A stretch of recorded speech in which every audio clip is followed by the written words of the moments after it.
El indio en América Latina estaba continuamente en guerra. Pero esta guerra en sí misma la consideraban sagrada y les permitía conquistar y exigir tributos. Era como concepto y realidad, expresión simbólica de su ser y soberanía. Las flechas y escudos no solo eran el fundamento de su sociedad, también lo eran del universo, cuya existencia se sentían llamados a garantizar. Es que para ellos, la guerra sobre todo era un servicio religioso, permanente e impostergable, con el que buscaban capturar prisioneros vivos, para luego ofrendarlos como víctimas en el altar.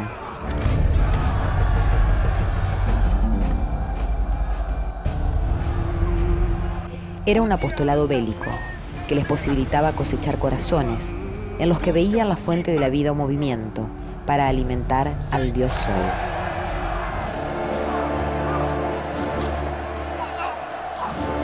Buscaban de esta manera fortalecerlo, para lo cual no bastaban las solas autosangradas que se provocaban, con el fin de que él siguiera venciendo las fuerzas de la oscuridad y, en consecuencia, se mantuviera el equilibrio del cosmos y la existencia de todo.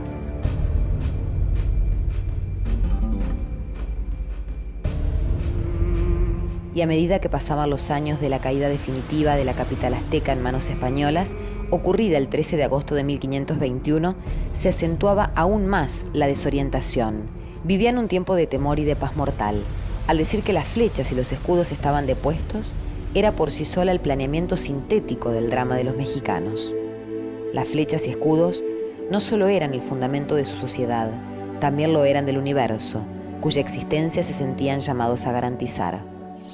Lo que no alcanzaban a comprender los indios era que más allá que ellos no realizaban sacrificios, ni tampoco ofrecían sus corazones, el dios Sol seguía saliendo. Su fe, sus creencias, se encontraban sin sentido. Dicha referencia, más que un dato cronológico, indicaba precisamente el fin de la historia de los indios. ¿Cómo le va?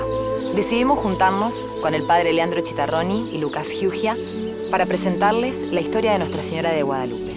Una historia de misterio y milagro.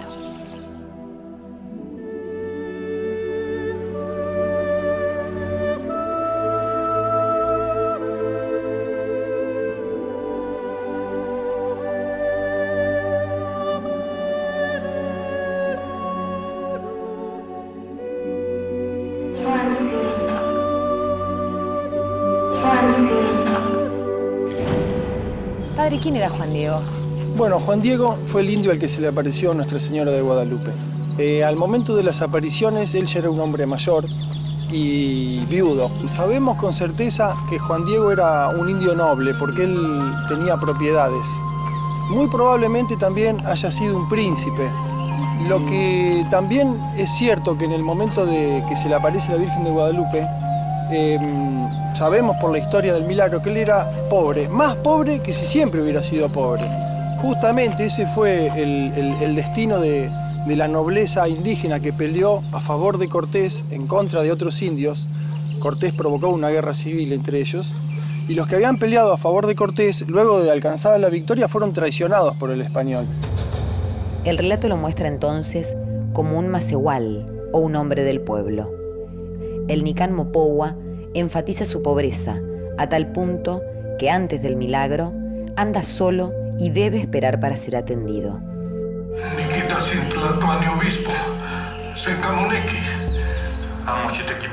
Juan Diego no hablaba español y al producirse las apariciones era un hombre maduro de 57 años. Ya viudo, fallecida su esposa María Lucía Maritzin, había pasado toda su vida en el regazo de la antigua cultura y religión mexicana. Su nombre indígena, Cuauhtlatoatzin, o águila que habla. Hace referencia a aquel que explica la sabiduría de Dios y la de su pueblo. Nunca duda de lo que le dice Nuestra Señora de Guadalupe, y aún a riesgo de su propia vida, intenta siempre seguir su mandato. Y en verdad la ponía en juego, pues era muy posible que se lo acusara o condenara de idolatría, al solicitar la construcción de una casita sagrada en nombre de la Madre de Dios y Madre Nuestra, en el preciso sitio en el cual los españoles habían destruido un templo prehispánico dedicado a ella. No te cuello, Juan Diego dice que lo disculpe, que lo envía la Señora del Cielo. era el obispo Zumárraga? Bueno, el obispo Zumárraga es aquel obispo al cual es enviado Juan Diego a pedir la construcción del templo a la Virgen de Guadalupe en el Tepeyac.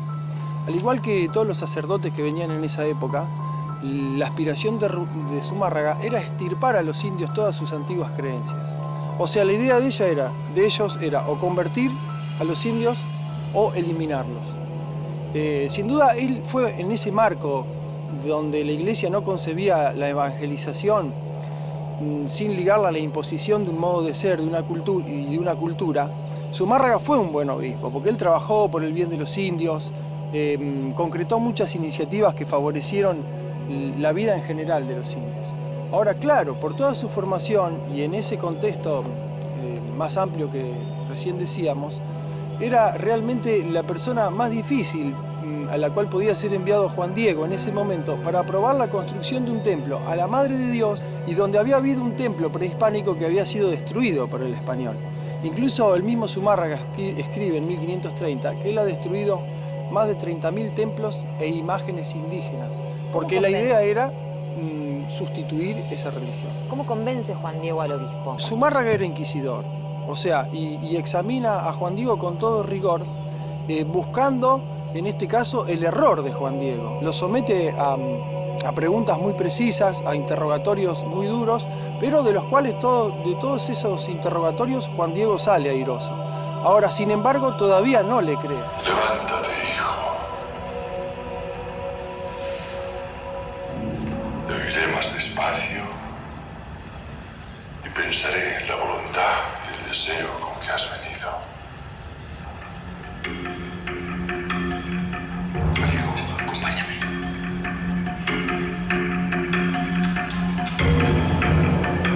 Era muy poco afecto a una espiritualidad mediada por las imágenes y devociones populares, y se opuso férreamente a la religión prehispánica. En sus decisiones fue muy escrupuloso y hasta severo a la hora de defender lo que entendía como doctrina ortodoxa. Ante la difícil circunstancia que se vivía en México, escribió al rey emperador Carlos V que solo un remedio provisto por la mano misma de Dios salvaría esta tierra. Procede con apego al modo de operar de los tribunales inquisitoriales de la época, es decir, buscando en todo momento el error del examinado, siguiendo las normas de la Iglesia aún vigentes en cuanto al discernimiento de posibles apariciones, considerarlas falsas e impugnarlas hasta que se demuestre lo contrario. Normas, estas dos últimas, que en ese momento además era muy necesario respetar, pues las historias de intervenciones sobrenaturales abundaban, tanto de parte de los españoles como de los indígenas, con la pretensión de humillar y aplastar a los del bando contrario.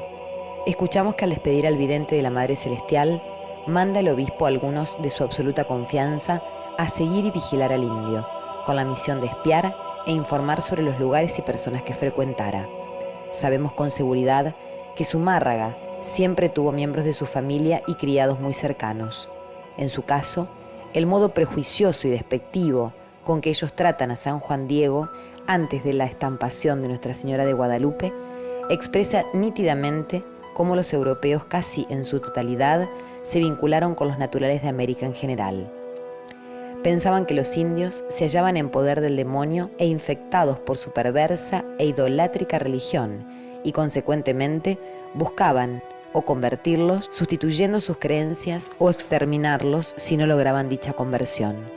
Consideraba a los evangelizadores que arrebatándoles su cultura y religión e imponiéndoles la propia, no los despojaban, sino que los salvaban y enriquecían. Es más, los frailes, salvo excepciones, se lamentaban de que no habían sido sistemáticamente eliminados los ancianos indígenas, a los que consideraban pervertidores de los más jóvenes, cuando les transmitían sus conocimientos y costumbres prehispánicas. Desde su desconfiada mirada y creyéndose superiores, consideraban a los indios como semi-animales y fabuladores, como eternos niños que debían subordinarse y someterse a sus designios.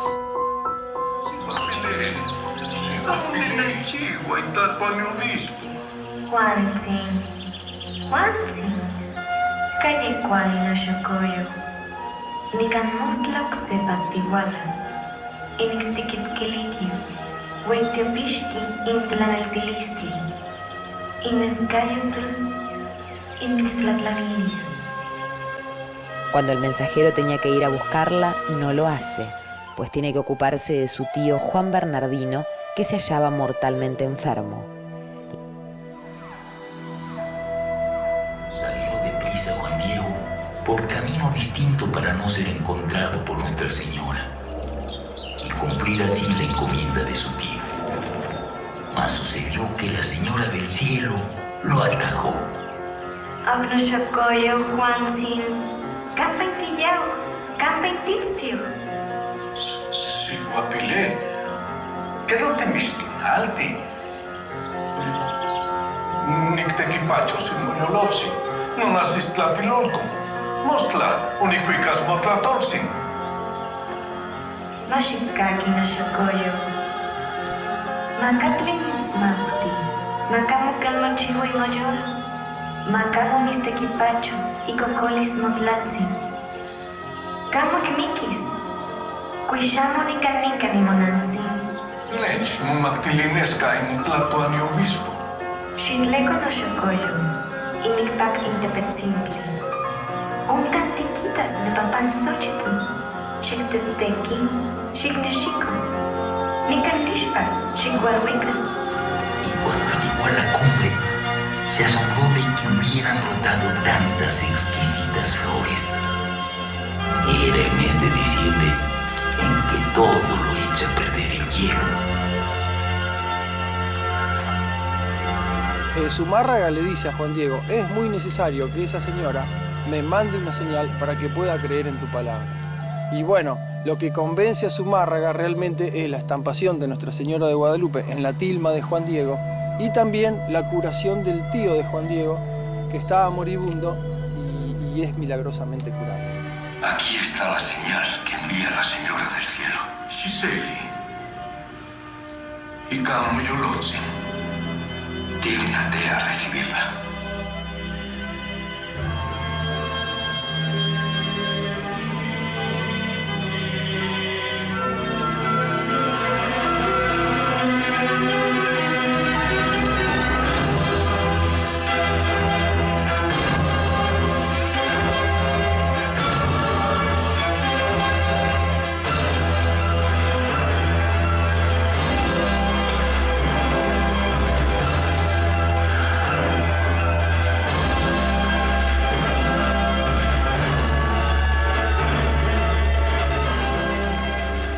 En ese preciso momento, la oportunísima y providencial visita de Nuestra Señora de Guadalupe, al mismo tiempo que los reconcilió con su pasado, suscitó su evolución y los hizo revivir y ver distinto el presente, al ponerle sentido y palabra. Y librándolos de la orfandad y el caos existencial, los abrió al futuro. Padre, has escrito muchos libros con respecto a la Virgen de Guadalupe. ¿Qué nos quiere expresar ella a través de su imagen?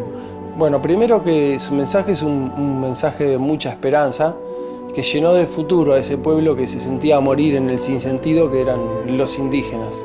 Los indios tenían miedo que se acabara la historia, porque ellos no podían ofrecer sangre, no podían ofrecer sacrificios al dios Sol, y tenían miedo entonces que todo se acabara. Ahora aquí la Virgen les muestra todo el cosmos reconciliado en su imagen y puesto en diálogo. Si te fijas, ahí podemos ver en su imagen el cielo, que está representado por su manto con estrellas, la tierra, que es su vestido, el sol, que está aquí atrás, la luna, todo en perfecta armonía. También las nubes, que son estas que están ahí, y de este lado, son nubes de lluvia. O sea, vemos todo el cosmos reconciliado. En la parte de abajo de su imagen, ¿a quién vemos? En la parte de abajo de su imagen, eso es muy importante, vemos representada toda la religión prehispánica, como raíz, como base de esta visita que hace la Virgen a México. Por eso ella está pisando la luna, porque México significa el pueblo del ombligo de la luna. O sea que ella está bajando a México, está visitando América. Y todo lo que siempre los indios han creído, toda la religión prehispánica, es la raíz, la base de este nuevo florecimiento. O sea que la Virgen está presentando a Jesucristo como la plenitud de todo lo que los indios siempre habían creído. Hay una gran diferencia entre lo que decían los sacerdotes de esa época, que le decían a los indios, todo lo que ustedes siempre creyeron no sirve para nada. Acá la Virgen les dice, bueno, lo que ustedes siempre creyeron es la base para que yo los venga a visitar, a traerles a mi hijo, que es un mismo Dios de siempre. Por eso aquí tenemos el Nahui Olin en el vientre de la Virgen, que era para los indios como para nosotros el crucifijo. Quiere decir que esta mujer está embarazada, eso nos muestra la cintita, de Dios que está representado ahí por esa flor de 4 pétalos, que es el Nahui Olin, que era para los indios como para lo que es para nosotros el crucifijo. O sea que cuando ellos vieron esta imagen, no les quedó ninguna duda que ella era la Virgen. Ese peinado con rayita al medio y pelo suelto al costado significa que esta chica es virgen. No se miren ahora el peinado, porque eso era en 1531. Y esa cintita significa que es la Virgen Madre de Dios, pero los indios leyeron de nuestro Dios de siempre. Jesucristo es nuestro Dios de siempre. Bueno, aquí también vemos abajo de la imagen, por las alas de águilas, que este es Juan Diego. Recordemos que su nombre significaba Cuauhtlatoatzin, el señor que habla como águila. Vemos ahí a Juan Diego, que con una mano agarra el vestido de la Virgen, que es la tierra, y con una mano agarra el manto de la Virgen, que es el cielo, y tiene ojos y oídos grandes. Eso significa que él vio y escuchó, él recibió una flor, una verdad de salvación que une el cielo y la tierra, y que él tiene que compartir. Todo en esta imagen es diálogo entre dos cosmovisiones, entre dos mundos, entre las religiones de dos pueblos que precisamente por ser muy religiosos no podían coincidir en nada. Ahora, la Virgen toma lo mejor de esos dos pueblos, de esas dos culturas, de esas dos religiones, y los pone en diálogo en su imagen. Y por eso esta imagen se transforma en punto de encuentro entre esos dos pueblos, que van a pasar así a vivir como hermanos. Y por eso las manos juntas es porque ella está rezando así, a modo español, como también a nosotros nos han enseñado en el catecismo. Pero también la Virgen de Guadalupe está rezando a modo indígena. Por eso vemos un piecito apoyado y la otra pierna flexionada, ahí tiene su rodillita marcando el vestido, a punto de iniciar un paso de danza, a punto de rezar como rezaban y rezan los indios, danzando, porque es una oración para ellos más integral que la que se hace utilizando solo la palabra. Hay que tener en cuenta que el rostro que se pone la Virgen, ella dice que es mamá de todos, pero se pone el rostro de los que en ese momento la están pasando peor, que eran niños mesticitos que crecían abandonados de sus papás y sus mamás. La mirada, porque es hacia abajo y hacia el costado. Bueno, es una mirada de mucho respeto, de mucho amor, que, o sea, en el contexto de nuestra cultura más europea, la mirada de respeto es la mirada de frente. Muchas veces nos han dicho, bueno, mirame que te estoy hablando. Ahora, para el indígena, la mirada de sumo respeto y de mucho amor es la mirada de costado y hacia abajo, ¿no? De perfil y hacia abajo, como exactamente como quedó estampada la mirada de la Virgen de Guadalupe en la tilma de Juan Diego.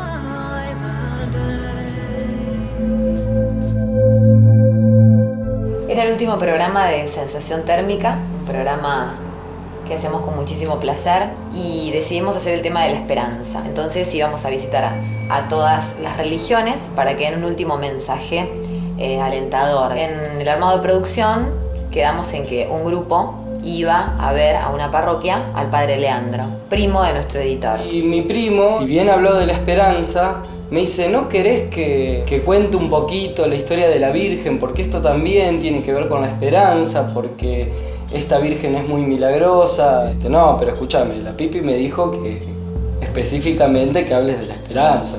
Vos ya me querés enchufar la Virgen. Cuando llego acá con el material me dice, ¿y por qué tu primo habló de la Virgen? Yo no quería poner el relato del padre Leandro, de toda la historia de Guadalupe, solamente quería un mensaje de la esperanza. Le digo, Pipi, ¿qué tal si terminamos con un video? Escuchá la letra de este tema. Cuando comenzamos a nacer, la mente empieza a comprender que vos sos vos y tenés vida. Qué poca cosa es la realidad. Mejor seguir, mejor soñar. Que lo que vale no es el día, pero el sol está, no es de papel, es de verdad. Era una toma que le hicimos a la madrugada, donde voy caminando bajo la lluvia muy triste, muy decaída. No me costó hacer la toma porque era así realmente como yo estaba. Cuando llegamos a editar, volvemos a los 15 minutos, Lucas empieza a armar, pasa una imagen de Jesús, una imagen de una vela y ahí aparece la Virgen de Guadalupe. Esa Virgen que yo había conocido tal vez ese mismo día cuando el padre Leandro la presenta. Es ahí cuando comienzo a llorar terriblemente, de una manera desconsolada. Ella no me sabía explicar qué le pasaba y me dice, yo me voy porque estoy cansada, terminá el programa vos, cuando me quedo solo se corta la luz. La llamo por teléfono al toque, le digo, Pipi, se me cortó la luz. No, no puede ser, que yo le digo, viste, es tu culpa, ¿para qué sacaste la explicación de la Virgen? Cuando este programa bendito llega al canal, minutos contados, que era el último del ciclo que con mucha expectativa lo entregamos, voy a verlo a la casa de mis padres. Cuando ingreso, cierro la puerta de madera y encuentro que detrás de la puerta había un afiche con la foto de la Virgen de Guadalupe. Y no lo podía creer. Entonces la llamo a mi mamá y le digo, mamá, ¿qué hace esta Virgen acá? Que nos volvió loco en la edición, que era terrible lo que el padre Leandro hablaba, que la corté. Pero no, me dice mi mamá, Pipi, tu amiga Carolina te trajo de México hace 2 años atrás una estatua de Guadalupe. Acá está. Y me la da. Yo, ¿qué? Esta Virgen, Dios mío, realmente me está persiguiendo. Me la voy a llevar. Y me la llevo a mi departamento. Y a la semana siguiente ocurre algo en mi familia que tal vez fue lo más doloroso que nos pasó hasta el día de hoy.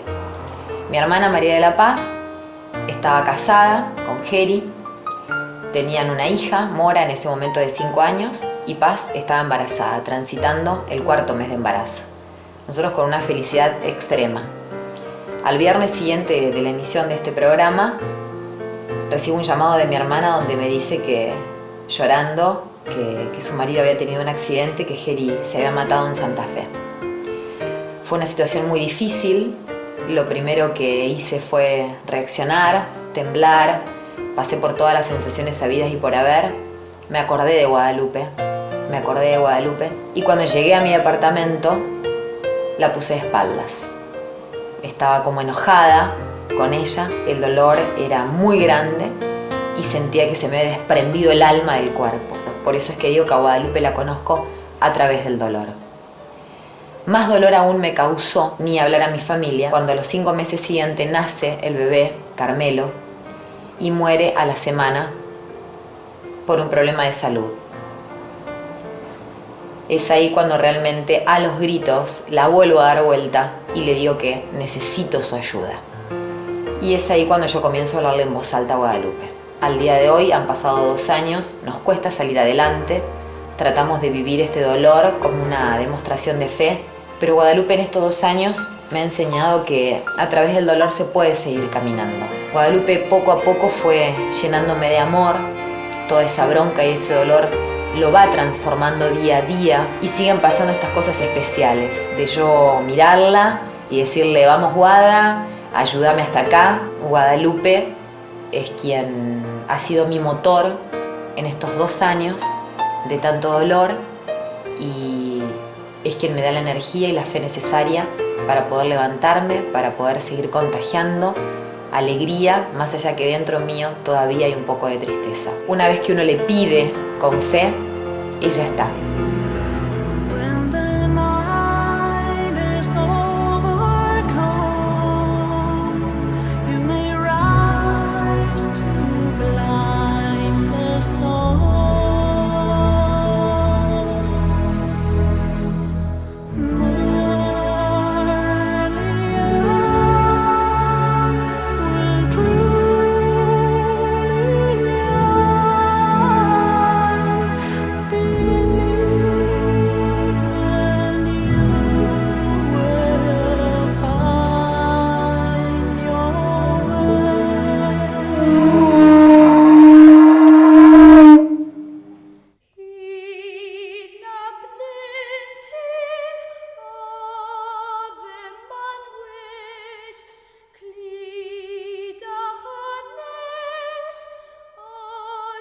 Y era todo como una comunión de culturas. Eso es lo que vi en la fiesta. Es como si de repente estábamos todos ahí reunidos por por la Virgen. Eso es lo que yo vi de la fiesta y por eso quería graficar a través de un programa especial lo que yo había vivido. Es como si la historia volviera a repetirse.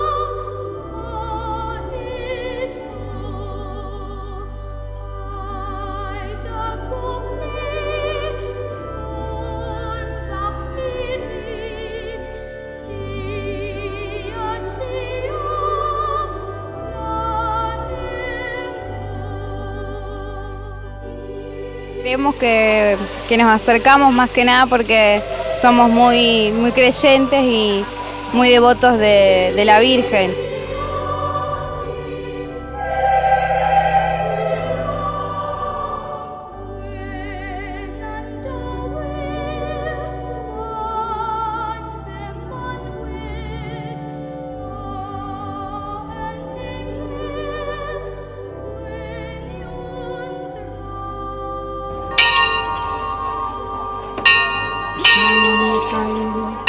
Bueno, así como nosotros festejamos, celebramos las fiestas patronales de nuestro país, también nos acercamos a la Virgen de Guadalupe, pues estamos hablando de la misma Virgen, con distintos nombres por ahí, pero de la misma Virgen.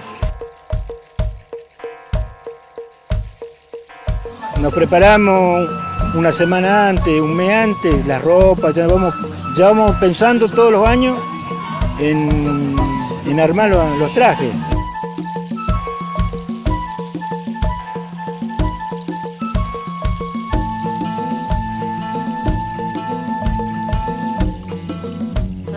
Nosotros danzando es una forma de rezarle a la Virgen. Fue allá en el Tepeyac donde comenzó la música, fue en el Tepeyac donde nacieron las flores, donde una doncella con el sol a su espalda dijo ser la madre de todos los hombres. Por ahí pasaba el más pequeño de sus hijos, el indio Juan Diego fue entre todos elegido. Él puso por obra su aliento y palabra, no estimó que fuera cansado el camino. Dime qué pasa, Juan Diego, porque nos canta hoy el cielo. Música y flores del Tepeyac. ¿Qué cosa nos vienen hoy a anunciar? ¿Qué es lo que envuelve tu ayate? ¿Y qué tesoro encontraste?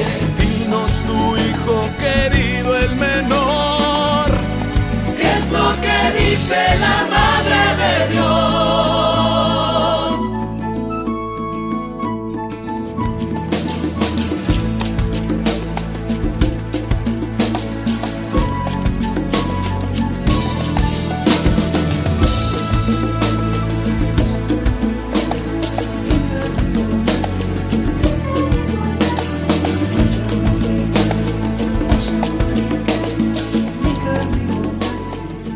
Hoy, nuestra Madre de Guadalupe y San Juan Diego nos siguen mostrando cómo es posible construir una sociedad auténticamente plural y un pueblo de Dios festivo y multicolor. Como si la historia volviera a repetirse. Distintas culturas se encuentran, se respetan, dialogan, se enriquecen mutuamente. Dime qué pasa, Juan Diego, porque nos canta hoy el cielo. Música y flores del Tepeyac. ¿Qué cosa nos vienen hoy a anunciar? ¿Qué es lo que envuelve tu ayate? ¿Y qué tesoro encontraste? Dinos tu hijo querido, el menor.